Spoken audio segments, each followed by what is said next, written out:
Right now, the world faces a terrifying crisis. The fuel rods and the spent core at Fukushima Unit 4 are 100 feet in the air. It's hard to comprehend, but the General Electric design, which was the design used at Fukushima, set up the fuel storage pool to be 100 feet in the air.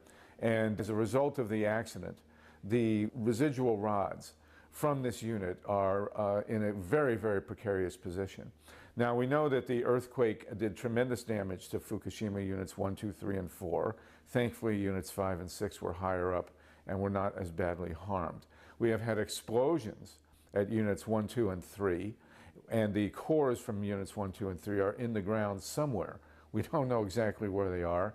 The utility company, TEPCO, and the Japanese government have been pouring water onto the site, hoping to keep these cores cool.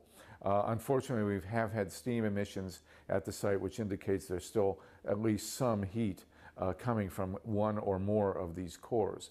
The problem right now is Unit 4. Just prior to the earthquake, Tokyo Electric Power Company removed the core from Unit 4 to do routine maintenance and refueling. And they put that very, very hot core into the fuel pool 100 feet in the air. When the earthquake came, it significantly damaged the building at Unit 4. It may have damaged the fuel pool. It may have damaged some of the fuel. And for the last year and a half, since March 11th, 2011, this fuel core with some 1,300 or more fuel rods in it, it weighs 400 tons, and it contains as much radiation as would be necessary to deliver 13,000 times as much radioactive fallout as was released at Hiroshima.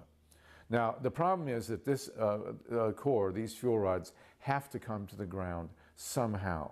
They can't stay up there. It's almost a miracle that they've been cooled as long as they have to sustain the cooling system in a damaged building to a pool 100 feet in the air has been quite a feat. It can't continue forever. The other problem is that the earthquake situation at Fukushima continues to be volatile. We have had numerous aftershocks, and it's only a matter of time before a large enough earthquake comes through at Fukushima to crumble the rest of Building 4 and knock these fuel rods to the ground. The building is damaged and it's sinking because so much water has been poured onto the Fukushima site to try and keep the other cores cool, and because of the nature of the aquifer, there's actually a natural kind of river that is flowing through the Fukushima site now, carrying radioactive materials into the Pacific Ocean. This has weakened the substructure, the ground on which Unit 4 and the other buildings at Fukushima are resting, and the building at Unit 4 is actually tilting and sinking into the ground. In addition, there's a common spent fuel pool 50 meters from Unit 4, which contains more than 6,000 fuel rods. Overall, there are 11,000 fuel rods at the Fukushima site. We have to understand about these rods, by the way, they're the most lethal substance human beings have ever created. If a rod had been in this room when we started this interview, we'd be all dead by now. It is incredibly toxic stuff. In addition to that, the fuel rods are clad in zirconium alloy. Zirconium alloy will spontaneously ignite if it's exposed to air. That's why it has to be kept underwater at all times. Zirconium is actually the element that was used in those old flash cubes that used to burn so bright and so quickly when you took a photograph in the old days. So this zirconium alloy is incredibly dangerous. And as I say, it needs to be kept cool 100% underwater, or it will ignite, and it burns very hot and could in fact cause the fuel rods to catch fire. The health risks of this kind of accident are almost incomprehensible. You have Tokyo, one of the world's largest cities, with a huge conglomeration of human beings less than 200 miles away. The cloud from Fukushima from this kind of accident would not diminish in its lethal capabilities. We're already seeing hotspots in Tokyo from the releases that have come now that are very, very dangerous. Radiation does not come down in some kind of magically evened out average dose. You get huge clumps of radiation that coming down, which are lethal. We've seen it at 3 Mile Island and at Chernobyl, and already at Fukushima, where the thyroid abnormality rate among children is starting to look very suspect. So this cloud, depending on the winds, would eventually, one way or another, make its way to Tokyo. Wind does eventually go in 360 degrees. Generally, the winds, unfortunately for the United States, blow straight out into the Pacific, but that means they carry all the way across the Pacific Ocean. A cloud the size that could be released from a major accident with this fuel pool at Fukushima 4 would come to California within less than a week. The entire West Coast, from Alaska, Washington, Oregon down to California, and certainly into Mexico. It would be a lethal cloud. Children and the elderly would be affected first.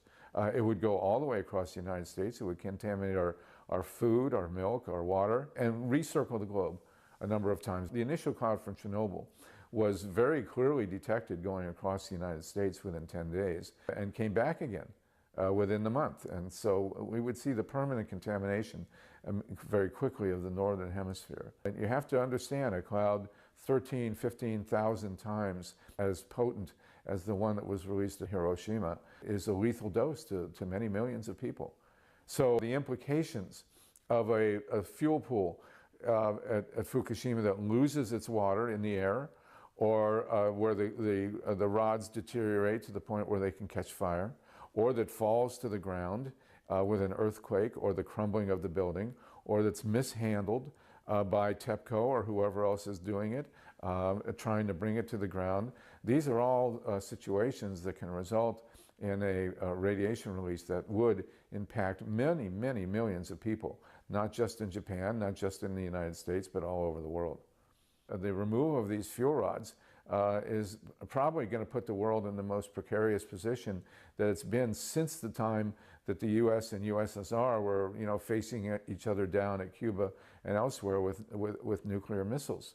The amounts of radiation we're talking about here are lethal on a global scale. So what we're looking at now with the potential drop down of this fuel core, these 1,300 plus 400 tons of fuel rods in the suspended fuel pool at Unit 4, is a catastrophic accident.